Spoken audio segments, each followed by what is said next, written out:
नमस्कार, Rajesh sir classes में आपका स्वागत है। यदि आप चैनल पर नए हैं तो चैनल को सब्सक्राइब करें, वीडियो को लाइक और शेयर करें। आपके सामने है यूपी बोर्ड 2022 हिंदी का पेपर और यह है पेपर का पहला पेज।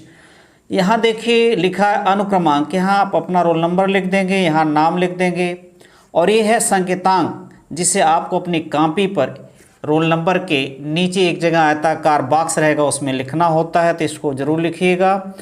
2022 हिंदी, समय 3 घंटे 15 मिनट, पूर्णांक 70। प्रारंभ के 15 मिनट परीक्षार्थियों को प्रश्न पत्र पढ़ने के लिए निर्धारित है। 15 मिनट आपको प्रश्न पत्र पढ़ने के लिए दिया जाता है। अब देखिए प्रश्न संख्या 1 का क, निम्नलिखित कथनों में से कोई एक कथन सही है, उसे पहचान कर लिखिए। यहाँ पर आपके सामने 4 कथन दिए गए हैं। एक कथन सही है जिसको पहचान कर आपको अपनी कॉपी में लिखना होगा। पहला है, हिंदी प्रदीप पत्रिका के संपादक मुंशी प्रेमचंद थे। तितली कहानी विधा की रचना है। महावीर प्रसाद द्विवेदी सरस्वती पत्रिका के संपादक थे। ममता उपन्यास विधा की रचना है। तो इसमें जो सही कथन है वह तीसरा है, महावीर प्रसाद द्विवेदी सरस्वती पत्रिका के संपादक थे। और ये तीनों क्या हैं, कथन गलत हैं। बाकी 3 कथन जो गलत हैं उसका मैं सही उत्तर आपको बताता हूँ। हिंदी प्रदीप पत्रिका के संपादक कौन है? बालकृष्ण भट्ट हैं। कौन है? बालकृष्ण भट्ट हैं। और तितली कहानी विधा की रचना है। तितली उपन्यास विधा की रचना है। तितली क्या है? उपन्यास विधा की रचना है। ममता क्या है? कहानी विधा है। ये उपन्यास विधा नहीं, कहानी विधा है। अब देखिए अगला पेज। पहले का ख, ये भी 1 नंबर का है। त्याग पत्र के लेखक का नाम, तो त्याग पत्र के लेखक का नाम है जैनेन्द्र कुमार।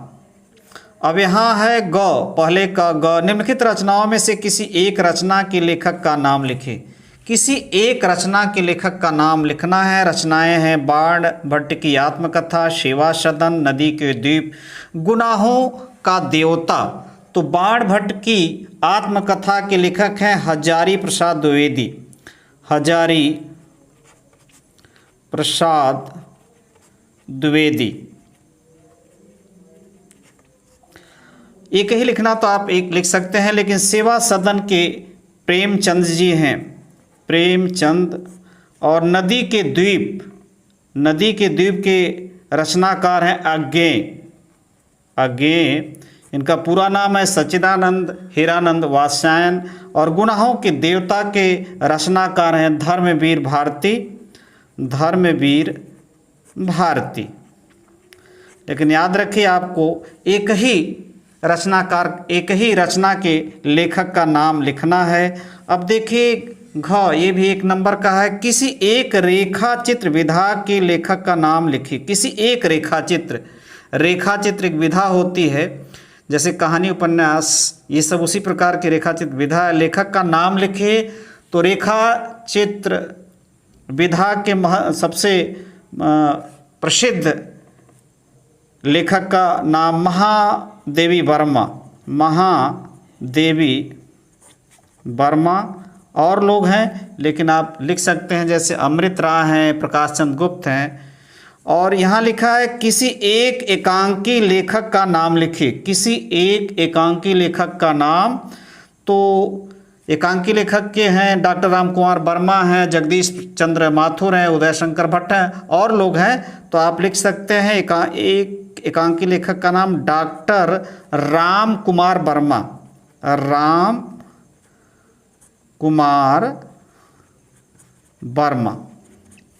अगला है निर्गुण भक्ति धारा के किन्हीं 2 कवियों के नाम लिखिए। निर्गुण भक्ति धारा के किन्हीं 2, तो महत्वपूर्ण नाम है कबीर दास,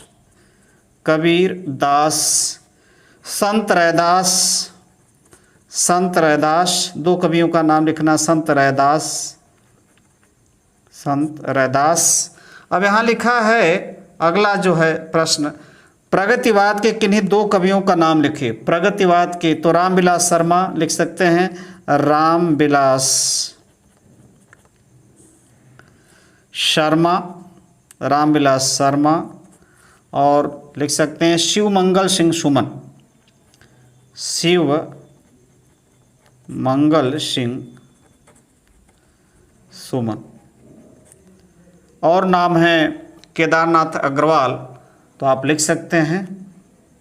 दूसरा एक नंबर का, निम्नलिखित रचनाओं में से किसी एक कृति के रचनाकार का नाम लिखिए। तो पहली कृति साकेत है, एक का केवल लिखना है, एक नंबर का है, तो आप लिख सकते हैं साकेत के रचनाकार का नाम है मैथिली शरण गुप्त, मैथिली शरण गुप्त नाम है, गुप्ता नहीं गुप्त नाम है। अब कामायनी आप जानते हैं जयशंकर प्रसाद जी हैं, जयशंकर, एक ही लिखना है आपको, जयशंकर प्रसाद चिदंबरा, सुमित्रा नंदन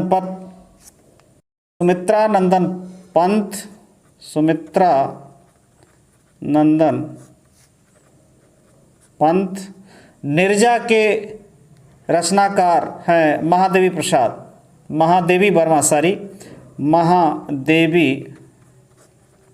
वर्मा। तो इसी प्रकार के प्रश्न आते हैं और बनते हैं। अब देखिए यहाँ पर तीसरा प्रश्न जो 6 नंबर का है आपके सामने है, निम्नलिखित गद्यांशों में से किसी एक गद्यांश के नीचे दिए गए प्रश्नों का उत्तर दीजिए। तो ये है आपके सामने गद्यांश, आप इस गद्यांश का स्क्रीनशॉट ले सकते हैं। अब चलते हैं अगले पेज पर। क का शेष भाग इधर है और इन तीनों प्रश्नों का उत्तर देना जो 2-2 नंबर का है। आपको एक ही गद्यांश का करना है, या तो क करिए या तो ख भी देख सकते हैं, ख आपके सामने है, स्क्रीनशॉट ले सकते हैं। और इसमें भी वही है, 3 प्रश्न है, वही काम करना जो उसमें। गद्यांश का संदर्भ लिखिए, रेखांकित अंश की व्याख्या कीजिए, कुसंग का मनुष्य के जीवन पर क्या प्रभाव पड़ता है, या तो क करिए या तो ख, एक ही करना है। अब चलते हैं अगले पेज 5वें पर। तो देखिए 5वां पेज आपके सामने ये है और यहाँ लिखा है कि निम्नलिखित पदांशों में से किसी एक पदांश की संदर्भ सहित व्याख्या कीजिए। और ये कितने नंबर का है? 5 नंबर का है, तो स्क्रीनशॉट ले सकते हैं।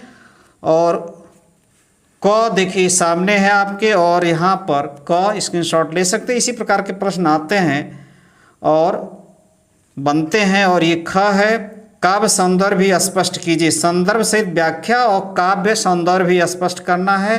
तो ये आपके सामने प्रश्न है, स्क्रीनशॉट लेकर पढ़ सकते हैं। अब चलते हैं अगले पेज पर। पेज 5वां प्रश्न जो 3 नंबर का है, क निम्नलिखित लेखकों में से किसी एक लेखक का जीवन परिचय दीजिए, उनकी किसी एक रचना का नाम लिखिए। तो 3 लोगों का नाम है, डॉक्टर राजेंद्र प्रसाद, जयशंकर प्रसाद, आचार्य रामचंद्र शुक्ल। एक ही लेखक का जीवन परिचय आपको देना है। और देखिए ख, यहाँ भी एक ही कवि का जीवन परिचय और उसकी एक रचना का नाम लिखना, ये भी 3 नंबर का है। तो इसी प्रकार के प्रश्न आते हैं और प्रश्नों पर आप ध्यान दीजिएगा। और आते हैं और बनते हैं, इतने ही नंबर के रहते हैं। अब 6वां है जो आपके सामने, निम्नलिखित संस्कृत गद्यांश का संदर्भ सहित हिंदी में अनुवाद कीजिए। इसका संदर्भ सहित हिंदी में अनुवाद करना, या तो ये करना है या तो जो अगले पेज पर है 6वां के, अथवा देखिए ये या तो इसका करना है या तो फिर इसका करना है। सर्वे भवन्तु सुखिनः, सर्वे सन्तु निरामया, सर्वे भद्राणि पश्यन्तु मा कश्चित् दुःख भाग् भवेत्। क्या करना है? संदर्भ सहित हिंदी में अनुवाद करना है। और कितने नंबर का है? 3 नंबर का। अब चलते हैं अगले प्रश्न 7वां, और यहाँ है, अपनी पाठ्य पुस्तक से कंठस्थ कोई एक श्लोक लिखिए जो इस प्रश्न पत्र में न आया हो। 2 नंबर का है, तो करिएगा। निम्नलिखित प्रश्नों में से किन्हीं 2 प्रश्नों के उत्तर संस्कृत में लिखिए। ये 4 प्रश्न दिए गए हैं, 2 का उत्तर किस में लिखना है? संस्कृत में। भारतीय संस्कृते मूलम किम अस्ति, तो इसका उत्तर है विश्वस्य स्रष्टा ईश्वर एक एवं इति भारतीय संस्कृते। पुरुराज क आसीत्, पुरुराज एवं सेनापति आसीत्, चंद्रशेखर क आसीत्, चंद्रशेखर देशभक्त आसीत्, वीर केन पूज्यते, वीर वीरेण पूज्यते। तो इसमें से केवल आपको 2 करना है। अब देखिए यहाँ पर 8वां प्रश्न जो आपके सामने है और लिखा है हास्य रस अथवा करुण रस की परिभाषा उदाहरण से दीजिए। या तो देखिए हास्य का लिखिएगा या तो करुण, एक ही करना अथवा, क्योंकि अथवा दिया है और 2 नंबर का है। ये उपमा अलंकार, इसमें से भी उत्प्रेक्षा अलंकार में से एक करना है, उदाहरण सहित है 2 नंबर का। दोहा अथवा छंद, रोला छंद का लक्षण एवं उदाहरण दीजिए, यानी या तो दोहा का या तो रोला का, 2 नंबर का है। अब चलते हैं अगले पेज 8वें पर। नवांक क, निम्नलिखित उपसर्गों में से किन्हीं 3 के मेल से एक एक शब्द बनाइए। 3 के 5 दिए हैं, तो जैसे सह से उपसर्ग है, आपको एक एक शब्द बनाना है सबसे। तो जैसे सह, तो आप बना सकते हैं सहयोग, सहयोग, एक शब्द बनाना है। जैसे यहाँ लिख सकते हैं सुपुत्र, सुपुत्र। अधिकार, क्या लिख सकते हैं, अधिकार या अधिग्रहण, जो आप लिख सकते हैं। और 3 करना है, जैसे ये है अप, तो अपराध, और ये है परि, तो परिवार लिख सकते हैं। लेकिन याद रखिए आपको 3 करना है, 3 नंबर का है। अब यहाँ पर है निम्नलिखित में से किन्हीं 2 प्रत्ययों का प्रयोग करके एक एक शब्द बनाइए। यहाँ देखिए उपसर्ग शुरू में और यहाँ क्या है, प्रत्यय माने अंत में। तो यहाँ पहला त्व, तो जैसे महत्व, महत्व। अब ये है आपका ता, तो आप लिख सकते हैं ममता, ममता या महानता या प्रभुता, कुछ भी लिख सकते हैं।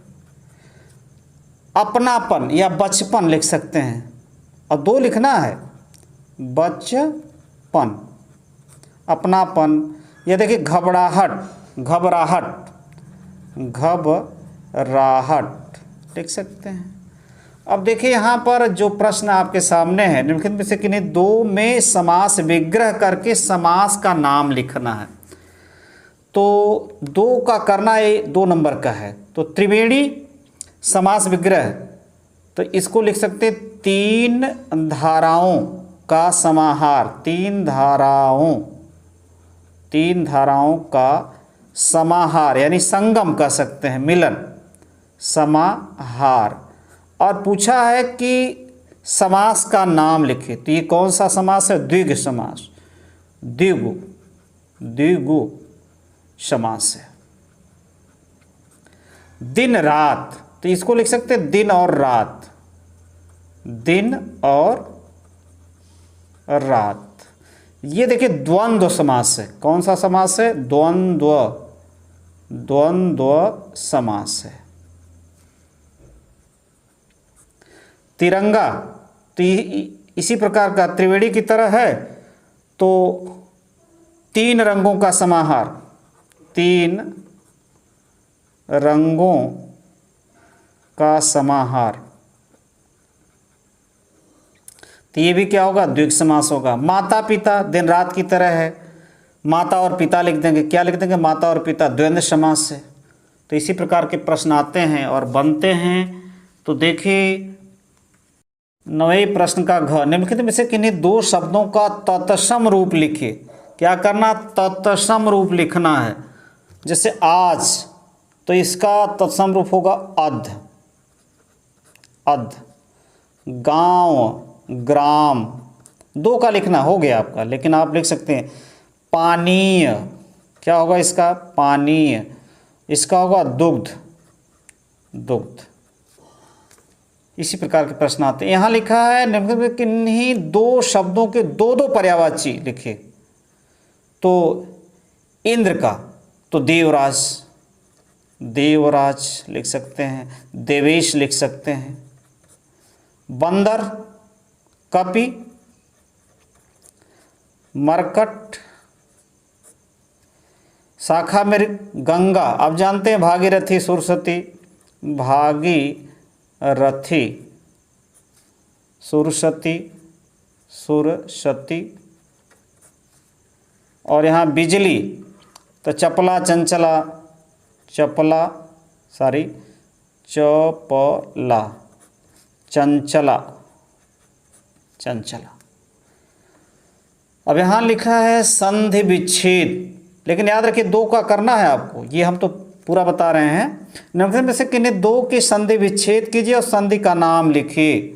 तो देखिए संधि विच्छेद करना है और संधि का आपको नाम लिखना है। तो यहाँ पर है पहला इत्यादि, तो इत्यादि का होता इति धन आदि, इसका संधि विच्छेद क्या होगा, इति धन आदि।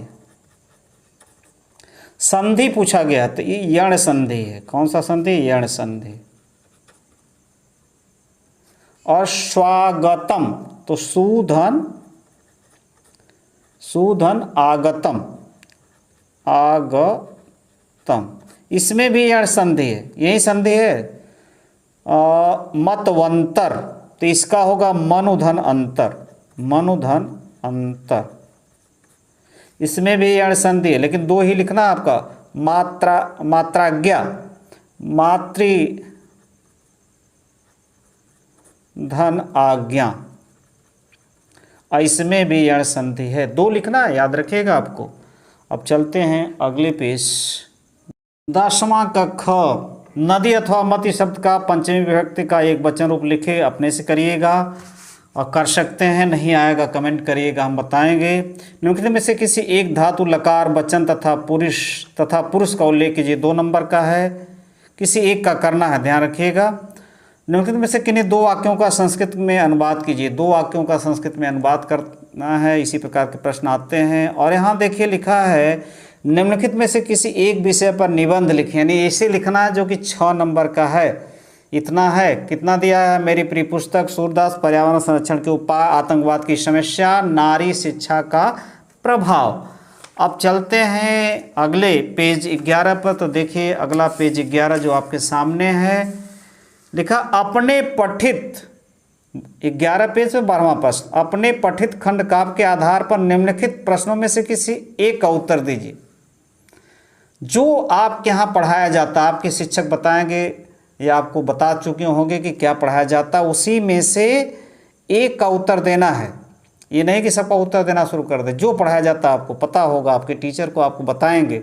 3 नंबर का है मुक्ति दूत खंड काव्य, ये है ज्योति जवाहर है, अगला है मेवाड़ मुकुट है, अगला अग्रपूज खंड काव्य है, अग्रपूजा सॉरी जय सुभाष है। तो एक ही आपको करना है। अंतिम पेज पर पहुंचते हैं। मातृभूमि के लिए खंड काव्य, यहाँ कर्ण खंड काव्य है, ज कर्म वीर भरत है, तुमुल खंड काव्य है। तो इसमें से केवल एक ही करना है। नमस्कार।